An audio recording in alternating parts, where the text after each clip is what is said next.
বলিউডের ঝলমলে দুনিয়া, যেখানে আলোয় ঢাকা পড়ে যায় অন্ধকার, যেখানে নাম, খ্যাতি আর ক্ষমতা মুহূর্তেই একজন মানুষকে তুলে দেয় আকাশে, আবার এক মুহূর্তেই ফেলে দেয় অতুল গহ্বরে।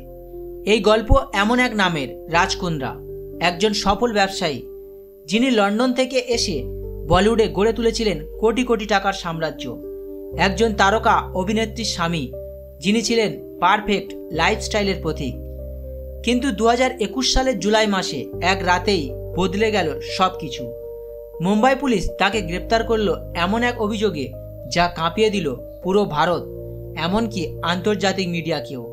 অভিযোগ পর্নোগ্রাফিক কন্টেন্ট তৈরি ও অ্যাপের মাধ্যমে বিতরণ। সবাই জানতে চায়, একজন কোটি টাকার মালিক, এত বড় ব্যবসায়ী, তিনি কেন এমন কাজের সঙ্গে জড়িয়ে পড়লেন?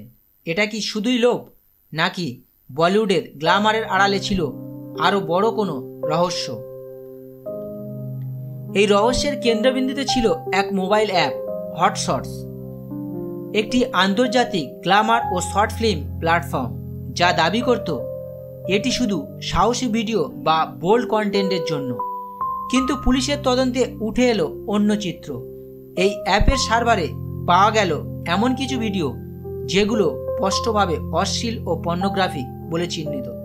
তদন্তে জানা যায়, ভিডিও শ্যুটের নাম করে তরুণ মডেল এবং অভিনেত্রীদের প্রতারণা করা হতো।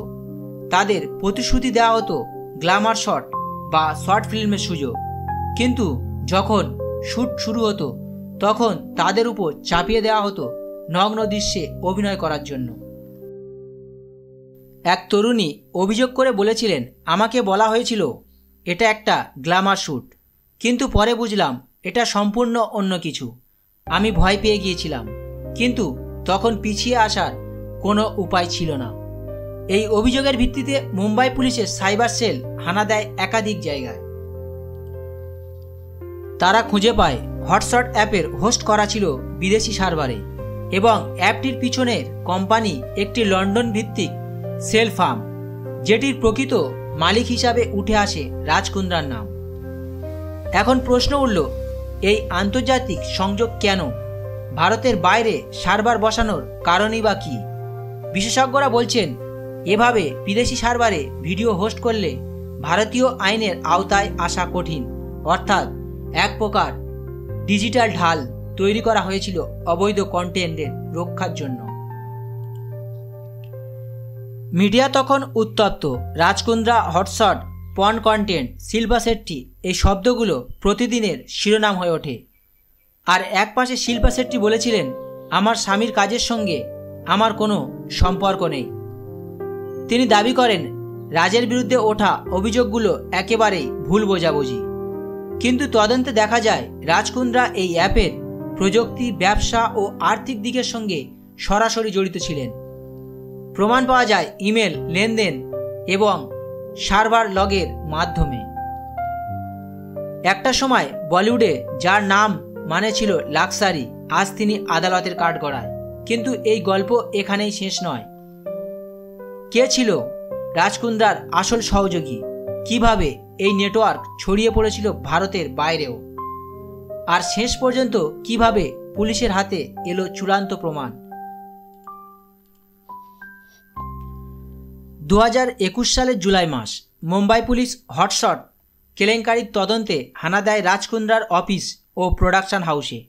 তদন্তকারীরা উদ্ধার করেন একাধিক হার্ড ড্রাইভ, মোবাইল ফোন এবং কয়েকশো ভিডিও ক্লিপ, যা এই মামলার মূল প্রমাণ হয়ে ওঠে।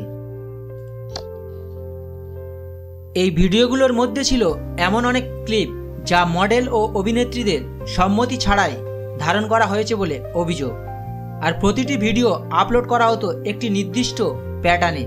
প্রথমে ভারত থেকে শ্যুট, তারপর লন্ডনের সার্ভারে আপলোড, এরপর সেখান থেকে অ্যাপে প্রকাশ। তদন্তে দেখা যায়, রাজ কুন্দ্রার ভিয়ান ইন্ডাস্ট্রিজ নামের কোম্পানি এই অ্যাপের টেকনিক্যাল সাপোর্ট ও ফান্ডিং দিত, আর বিদেশে থাকা আরও এক সহযোগী পরিচালনা করত সার্ভার ও আয় বন্টনের কাজ। এটি ছিল এক গোপন ডিজিটাল সাম্রাজ্য, যেখানে কয়েক মিনিটের ভিডিওর পিছনে লুকিয়ে ছিল কোটি কোটি টাকার লেনদেন।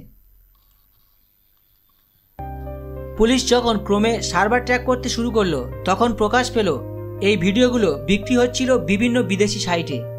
কেউ নাম প্রকাশ না করেই টাকা পাঠাচ্ছিল, আর সেই টাকা আসছিল ক্রিপ্টোকারেন্সির মাধ্যমে।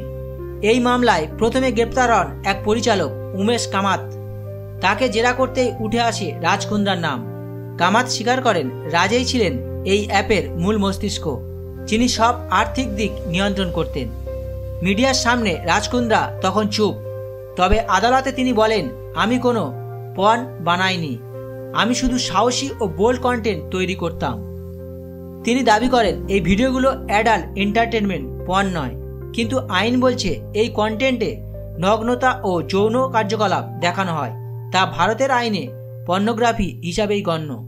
এদিকে শিল্পা শেট্টির জন্য সময়টা ছিল এক দুঃস্বপ্ন। তার বাড়িতে হানা দেয় পুলিশ। খোঁজ নেওয়া হয় তার কোম্পানির আর্থিক নথি, তবে পুলিশের ভাষায় শিল্পা শেট্টির বিরুদ্ধে কোনো সরাসরি প্রমাণ মেলেনি। তবু সমাজের চোখে, সংবাদ মাধ্যমের দৃষ্টিতে তিনি এক মুহূর্তে পরিণত হন বিতর্কের কেন্দ্রবিন্দুতে।